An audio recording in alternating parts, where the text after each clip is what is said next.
Welcome back to another episode of the Jacob Johnston Show. You know, I'm re-recording this. I'd never released the previous recording, but I'm re-recording this because I tried to record this livid mad. And after reviewing the things that I had said when I was just outraged, I realized that maybe I can find a better way to deliver the message. So I'm expecting gun sales to reach new records, unprecedented record that is going to blow through the roof of any previous record for gun sales in a single month. Why is that? Because Joe Biden just went out there and threatened to drop nuclear bombs on the American people if we don't surrender our rights to him. And I'll try and grab the exact video of this and put it into the post edit. The Second Amendment, from the day it was passed, limited the type of people who could own a gun and what type of weapon you could own. You couldn't buy a cannon. Those who say the blood of patriots, you know, and all the stuff about how we're going to have to move against the government. Well, the tree of liberty is not water with the blood of patriots. What's happened is that there are never been, if you wanted to think you need to have weapons to take on the government, you need F-15s and maybe some nuclear weapons. The point is that there's always been the ability to rationally limit the type of weapon that can be owned and who can own it. But Joe Biden was out there giving a press conference talking about how he, as the president of the United States, is not bound by the Constitution. And we don't actually have any rights under the Constitution. These aren't guaranteed rights. These are just suggestions. And the government has the right to take away those rights whenever they want. And he was doing this as he was talking about the Second Amendment. At least that is the basics of what he was saying. He's trying to go off and say the American people have never had the right to own any gun that they wanted to. The government has always had the authority to take away and ban any gun it deems it wants to ban for any reason. And that gun rights have always been limited since the founding of the country. And that is known. No. Actually, that is the exact opposite of what the Constitution says. Read the Constitution. All right? We see in the Second Amendment where it ends it with the rights of the people to keep and bear arms shall not be infringed, period. It does not say unless, except, or and if the government wants to, it can. No, it's period. But he's trying to go out there and trying to say that we actually don't have any rights under the Constitution to keep and bear arms, and that he can ban and force us to surrender all of our guns at a whim, because as president, he is the supreme leader, as if he's Kim Jong-un of North Korea. All right, and as a result, gun sales are going to set new blazing records. I mean, gun manufacturers are already having a hard time keeping up with the demand for guns and ammo, especially ever since Joe Biden took office with the authoritarian dictator that he is turning out to be. Now, of course, we know Joe Biden is unconstitutionally seated in the White House. You can't have a legitimate president from an illegal and unconstitutionally conducted election. It doesn't square up. And because Joe Biden knows that he is not the constitutionally legitimate president, and he realizes that 2022, the Democrats are going to be wiped out of office. I mean, we're talking about, with the way the backlashes are looking, that we're talking about supermajorities for the Republicans in the House, Senate, and at the state level, and that he is going to be impeached. And the Democrats know that they only have until 2022 to overthrow democracy and overthrow the Constitution. Now, every murderous tyrant that has been able to overthrow a democracy, or really any previous government, has always had two key allies: the media and the military leadership. We'll get more on the military leadership here in just a moment. But Joe Biden, in his press conference, went out there and said that, hey, for those of you that think the Second Amendment is in place to protect you from the rise of a tyrannical government, You will need F-16 and nuclear weapons for that. He just basically went out there and made a threat that says, yes, you will surrender your rights. You will surrender your constitutionally guaranteed rights to me, or I will drop a nuclear bomb on you and send fighter jets to bomb you to smithereens. This is more than an impeachable offense. This is treason.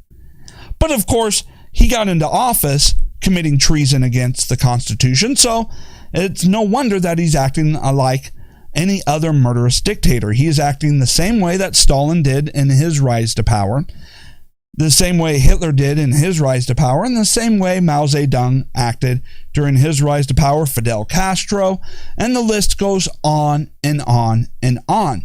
And we, the American people, we have some hard choices to make. Now, hopefully, this can all be resolved peacefully. Hopefully, they don't push us over the cliff to a civil war as they try to overthrow the Constitution and the Republic. But based off of what Biden just said, it seems like a complete overthrow of the government is the plan. Now, how did this all get started? How did we get to the point where we have a government that uses its position of power to target political opponents, to try and engage in politically motivated targeting of Republicans, who go out there and use the powers of the FBI to basically engage in political prisoners? I mean, look at what we've seen over the years.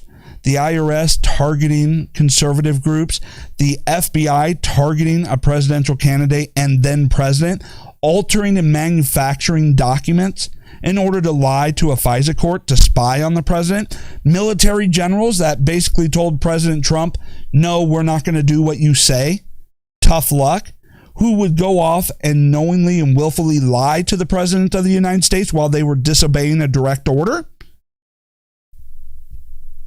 And now we have a president threatening the American people with nuclear weapons if we don't surrender our rights. But how did we get to this point? We got to this point because we took our eye off the ball of the public education system. That's right.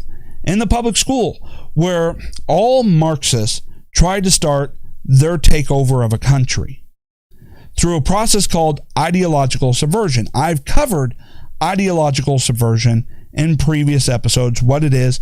If you don't know what it is, go back and find that video of mine. It was only about a month and a half ago that I came out with that, where I was talking about the warnings that we got all the way from Soviet defectors in the 80s and before about how the Marxists were engaged in ideological subversion and how they were targeting the public education system for it. And so we got to go through and we got to realize that the public education system, where you have the unique situation where you have a captive audience who you get to control the entire narrative to, from all the way from the beginning of their education process to the end of it, and you get to force them to regurgitate everything that you say, or you get to punish them with bad grades. And the Marxists have taken over the school, and they have done so now with critical race theory is the newest installation of their plan. See, with ideological subversion, it takes about 3 generations, as it was explained, so a minimum of about 60 years. And over the past 60 years, we have seen schools veer farther and farther away from American ideas and promotion of democracy to developing, hey, socialism is great. Yeah, unless you live in socialism, because people who live in socialist countries are starving, bankrupt, and often murdered by the government. Just for speaking out against the government, exercising what we would call our First Amendment rights. And so now they have gone through and they think they're at the point where they don't even have to hide what they are doing anymore. And so they've come out with critical race theory, which, is not really different than anything that, Stalin, Hitler, Mao Zedong did, only because they didn't have racially diverse population. They were able to use class warfare in order to be able to accomplish the same results. However, in America, the class warfare didn't work because we got rich people who go bankrupt, and people who are bankrupt finally take off and become massively successful. People are constantly moving up and down on the income scale. So class warfare doesn't work. So they use critical race theory to redesign the class warfare that Stalin, Hitler, and Mao Zedong used to try and divide us on race in order to then achieve the same results. And they're teaching kids in the public education system to hate each other based off of skin color. And in Virginia, we even have a situation, as reported by the Daily Wire, that Amazon offered to give Kindles to a Virginia school district, but officials declined and instead asked for copies of the Anti-Racism book, a Marxist hate America book that basically tries to go off and teach people to hate each other off of skin color. It's a completely racist book trying to call itself anti-racist. The Democrats, always try to name everything they do as if it's the exact opposite of what they're doing. And so with this, instead of donating Kindles now and hotspots, things that would provide education and internet access to students in remote learning who may be in impoverished homes, instead of doing that in Arlington Public Schools, because of the request of the officials, Amazon chose to spread the controversial ideology of critical race theory.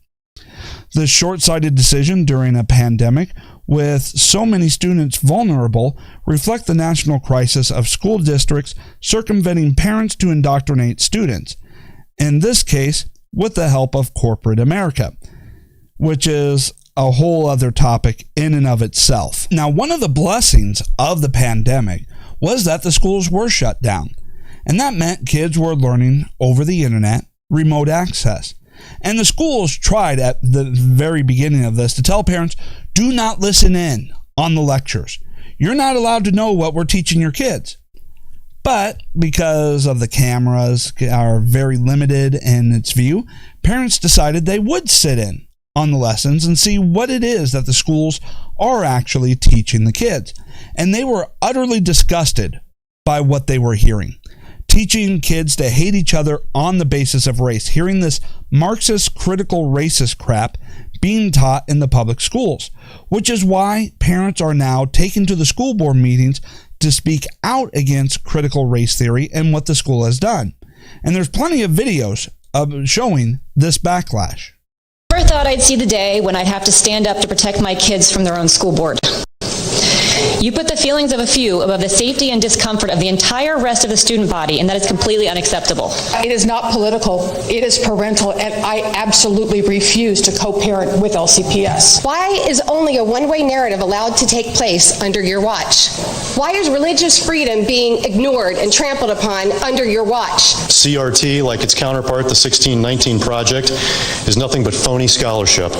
It isn't meant to achieve anything. It's meant to divide and destroy this country by people who hate it. They caught you red-handed with an enemies list to punish opponents of critical race theory. You're teaching children to hate others because of their skin color. Now, until recently, school board meetings were very uneventful events. Very few people paid attention to the school board or what was going on in the school because they were busy with their everyday lives. And so the meetings were usually barely occupied, and they were able to pretend like they had the consent to pretty much pass whatever they wanted. But now the school board meetings are completely packed with outraged parents who have found out what the school board has been teaching or approving for curriculum in the classroom. They're teaching kids to hate each other based off of race. They're teaching them that, that hate is because of systemic institutionalized racism, and that the only way to end the hatred that they themselves are fostering is by overthrowing the Constitution and the constitutional republic and installing all-powerful authoritarian government under the banner of socialism. And they try to go off and preach that socialism is this great thing, unicorns and rainbows all over the place. Of course, anybody who's ever lived in a socialist country knows differently. And those who have studied history know differently. Now, some of you may be wondering, why don't you see me in any of those videos regarding school board meetings taking the school board to task? Well, it's quite simple, really. And that is, I don't have kids in the public school system. When the pandemic hit, or before that, me and my wife, we were discussing whether or not to homeschool our kids, because we know other people that were homeschooling their kids. And we saw that their kids seemed to be getting a better education than our kids in the public schools. And we had noticed that our kids were falling behind in the public schools and that they were basically being written off. I had a son going into the 5th grade and he was barely at a 1st grade reading level. And so we withdrew our kids from the public schools and we started homeschooling. We found great resources online that provided us all of the course outlines, teaching materials, teacher's guides, all of that. All we have to do is select the class, follow the plan. And as a result, just like all the statistics said, homeschooling is far superior. My oldest son made more progress in 1 school year of homeschooling than he had made in 3 years at the public school in reading, math, and pretty much every subject under the sun. And we were also learned that we had more freedom in the course material. So instead of critical race theory and Black Lives Matter propaganda, they're learning economics, and they're also learning government. And it's really sad because when you take a look at the public education system, high school graduates, what is it? Only 2 out of 10 or maybe 2 out of 5 can even name a single right of the First Amendment. And yet my kids in elementary school level were able to pass a test on the Bill of Rights and get the answers 100% correct. So my kids have more knowledge of the Constitution in elementary level than what high school graduates have in the public education system.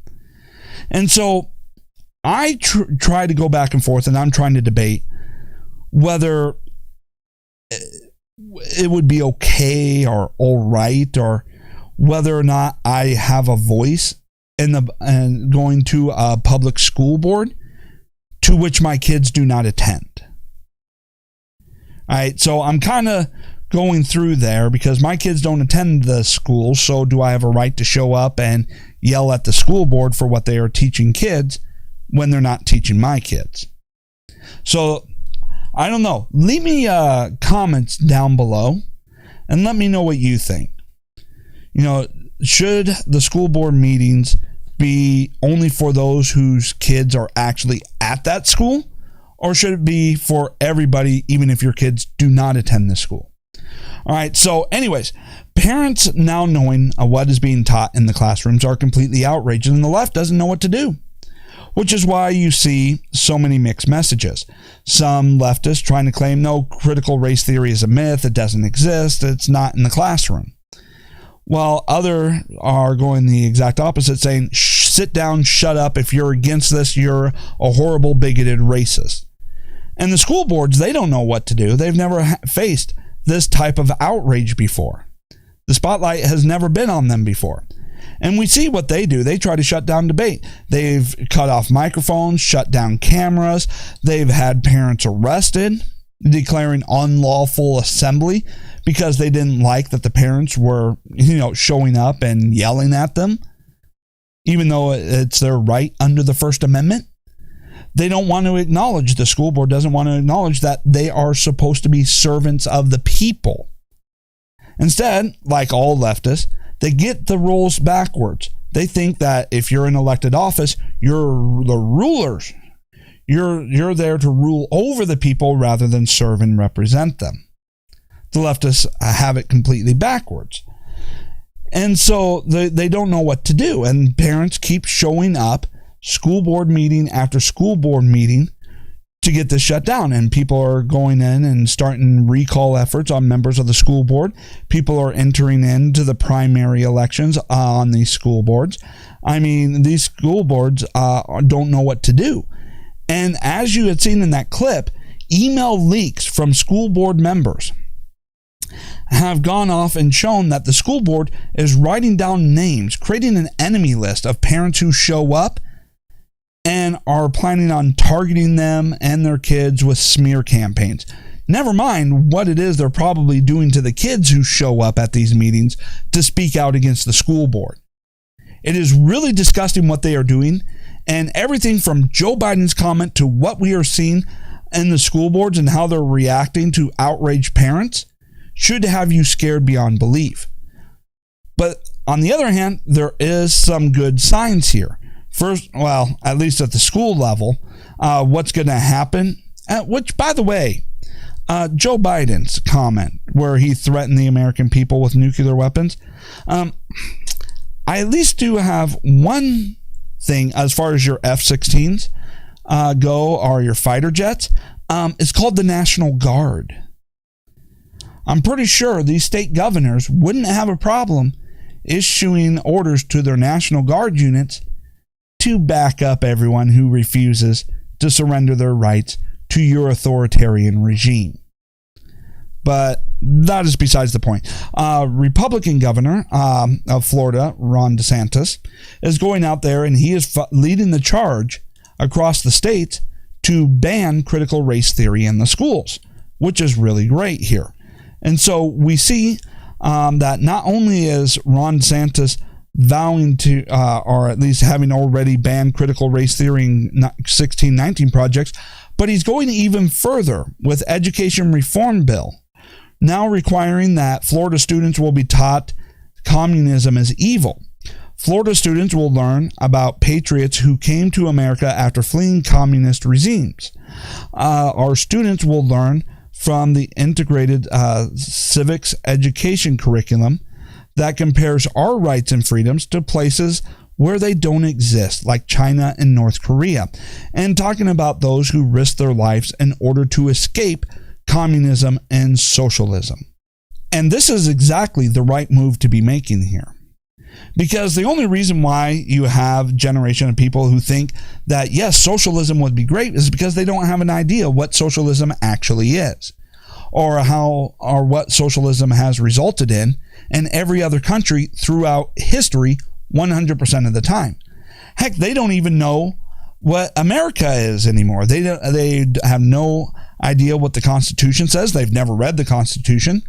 And they have no understanding of our rights, freedoms. Heck, they can't even name the 3 branches of government. That's how uneducated they are. And they're told that America is evil, even though everywhere where there's socialism and communism, people are fleeing in order to come to the United States for a better life. But they don't understand. They're being taught that America is just horrible from the roots, that it is irredeemable, and the only way to redeem America is to overthrow the government and start anew under the socialist banner. And these kids are being fed this crap day in and day out from preschool to the end of their education. And is it any wonder that they have no idea what they're talking about or what it is they're actually advocating for? But now that Ron DeSantis is leading the way, fighting back against critical race theory, this Marxist infiltration of our schools, and exposing what communism and socialism actually is, the left is livid. He just derailed their plans. He just went off and uprooted what they need in order to ensure that the United States as we know it will not exist in the future. And it is really sad that that is the left's goal.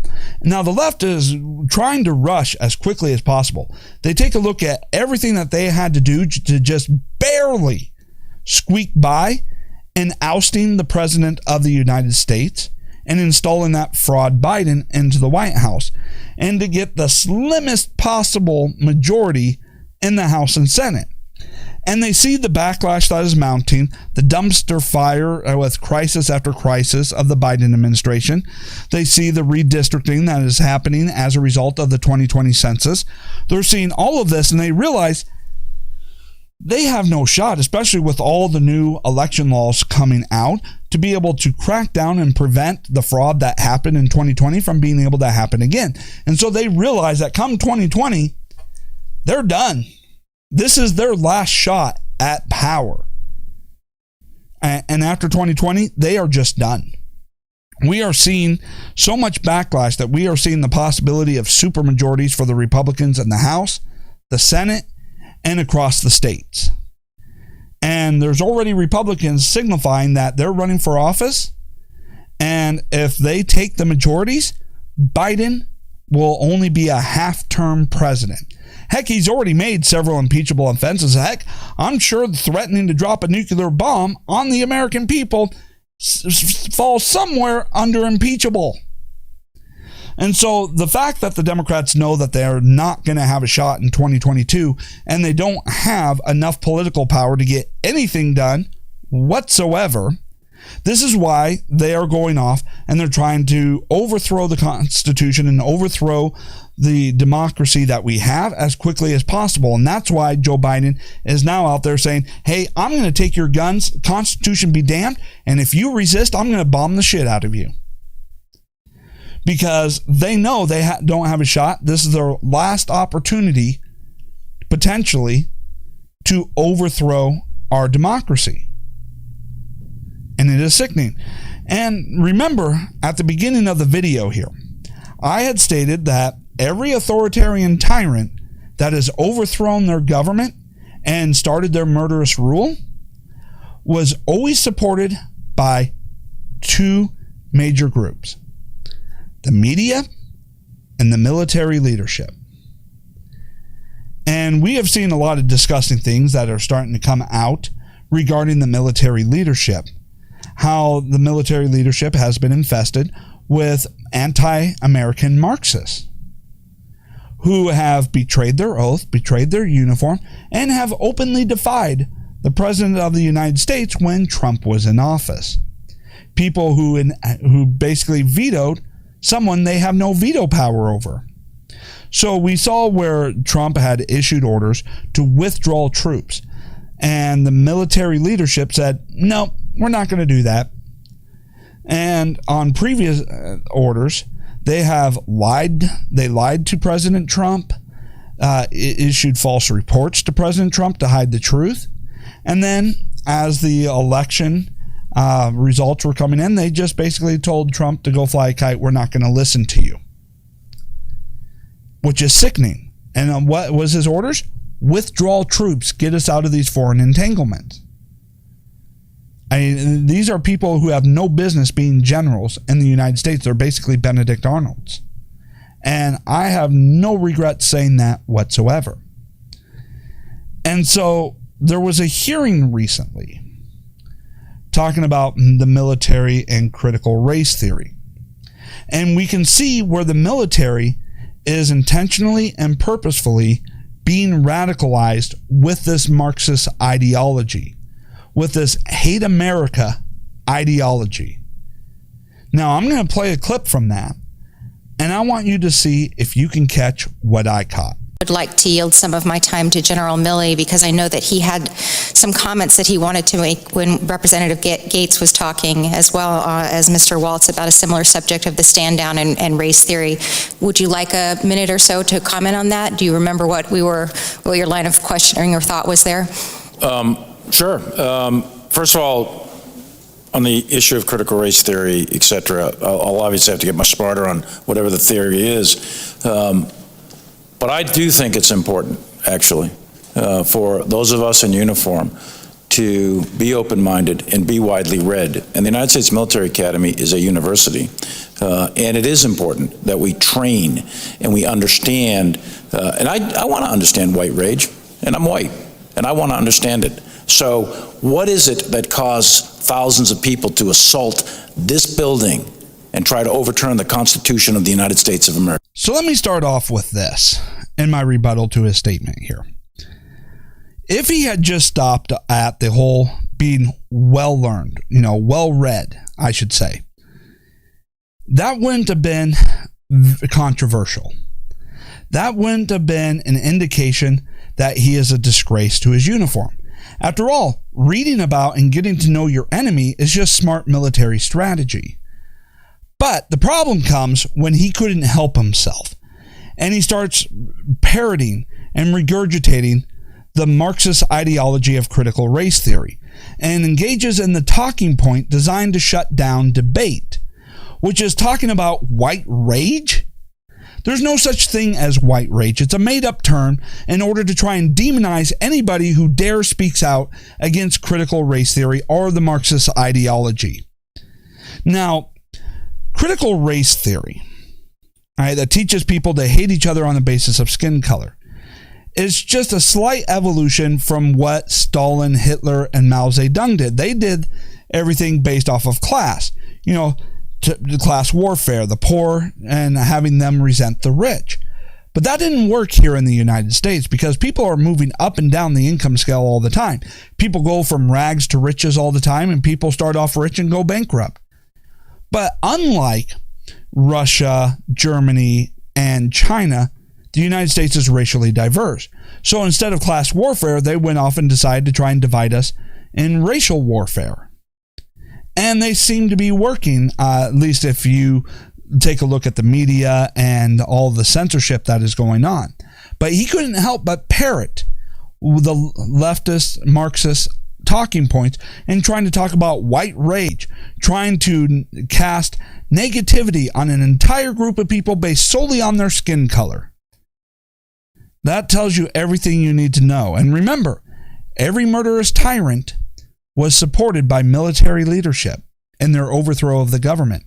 And he is forcing this critical race theory and books onto the military, trying to radicalize the military.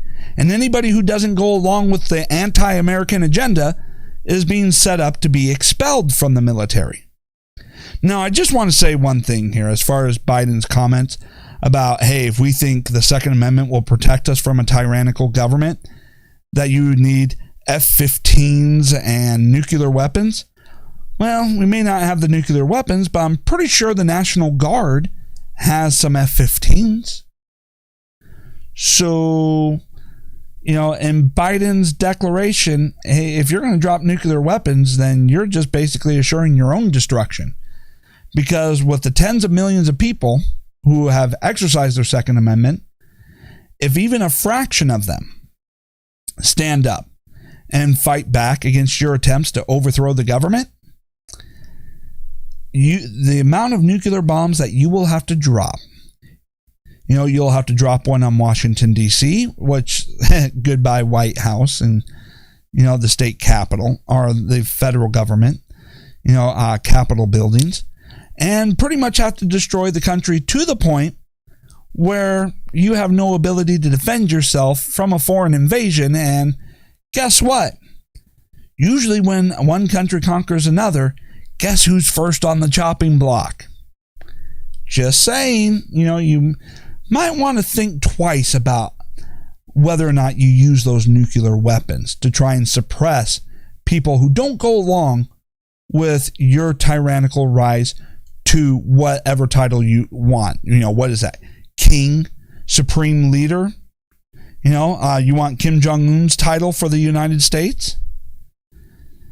All right, so he goes off and he does that. Then he talks about the January 6th Capitol riots. All right, now there's been a lot of over-exaggeration about what happened on January 6th. But let's go through here. So what you're saying here is that Trump supporters were outraged that Republicans actually listened to us for a change and was challenging the unconstitutional installation of Biden into the White House. And that we were so outraged that they listened to us that we stormed the Capitol in violent outrage. Really? That's how you're trying to sell this? When in reality, we have video showing that the Capitol Police invited protesters into the Capitol building, were chauffeuring them around and telling them where to go. Now, there have been reports that government assets were mixed into the protesters, and some reports that Antifa members were disguised as Trump supporters. Now, being able to get full confirmation on that, we got, all the fact checkers and left-wing media saying, no, this is false. Of course, these are the same people who have been caught repeatedly lying to us, caught on camera pushing propaganda. These are the same people who have been wrong on every time they have claimed a right-wing conspiracy theory. In fact, if you take a look at the track record, when they claim it's a right-wing conspiracy theory, 9 out of 10 times it turns out to be true. So you could take their whole claiming to be debunked with a grain of salt. And when you take into consideration here a federal government that has used the IRS to target political opponents, used the FBI and the intelligence community to target a political candidate, and then after elected into office, went through and even went, maybe I don't know if it was before or after elected into office, but went through, altered documents to falsify records, to lie to the FISA court in order to spy on the president of the United States with the 2-hop rule, saying that they would embed assets into protesters designed to try and create agitation and incite violence. Well, that may have been an outrageous claim 20 years ago. With the way the government has acted and operated over the last 10 years, it's just par for the course. It's just a normal Tuesday anymore. The government's targeting of political opponents of the Democrats engage in politically motivated arrests. You might as well be living in Putin's Russia with the way the government's operating under the Democrats, or have been operating under with Democrat and leftist leadership over the last decade. So there is absolutely nothing surprising there. Do we have full concrete evidence? Maybe not at this point, but then again, like I said, it's just par for the course. So if we were to, though, just assume that, yes, it was Trump supporters that did engage in the violence, well, considering that we had an illegally operated election, unconstitutionally selected electors, to install unconstitutionally a fraudulent power into the White House, then people who rose up in protest and stormed the Capitol would have actually been the ones defending the Constitution.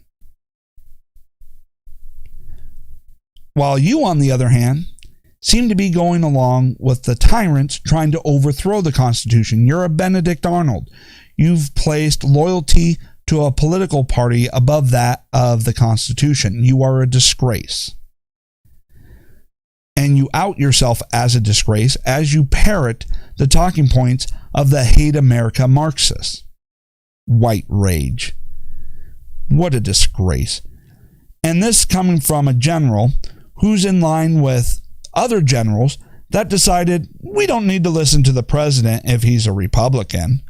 If a president orders us to withdraw troops from an area, we can tell that president to go fly a kite if it's a Republican president. And we can lie to the president and give him false reports if we wanted to. We're the military general. We don't actually have to listen to the president of the United States.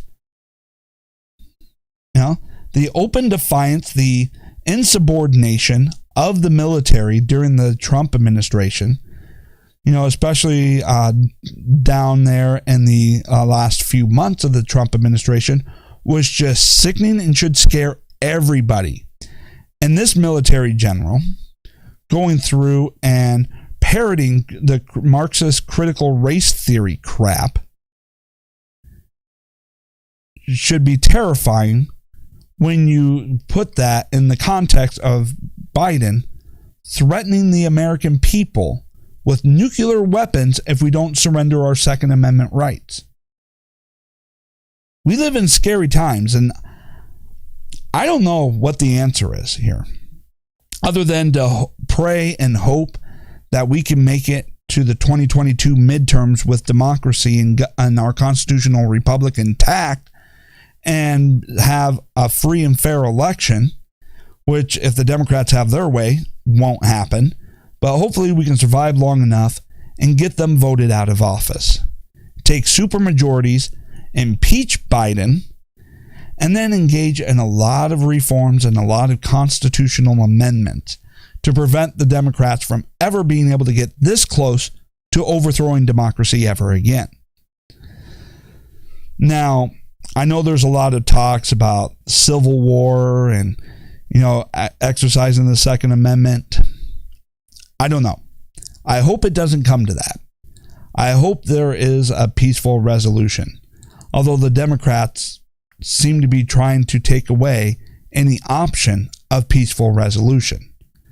But hopefully we can last long enough to take over in 2022, impeach them, and engage in a lot of reform and do a lot to clear out these anti-American Marxist deep staters and rid them and purge the government of those who are engaged in treasonous acts against the United States. I just don't, I'm not a fortune teller. I can't predict whether or not there's going to be a civil war. But what I can predict, and I think I can do so quite accurately, is that for the remainder of this month and throughout the entire month of July, gun sale records are going to blow past any previous record. It's going to make, I guess that assumes that gun manufacturers are able to keep up with demand and ammo is able to keep up with demand. Because no one sells guns better than the left acting as leftists. All right, so that's it for the video version of this show. Leave me some comments on there. Let's avoid the discussion for now as far as any possibility of a coming civil war. Let's just hope that doesn't happen. Let's just not engage in that conversation at this moment.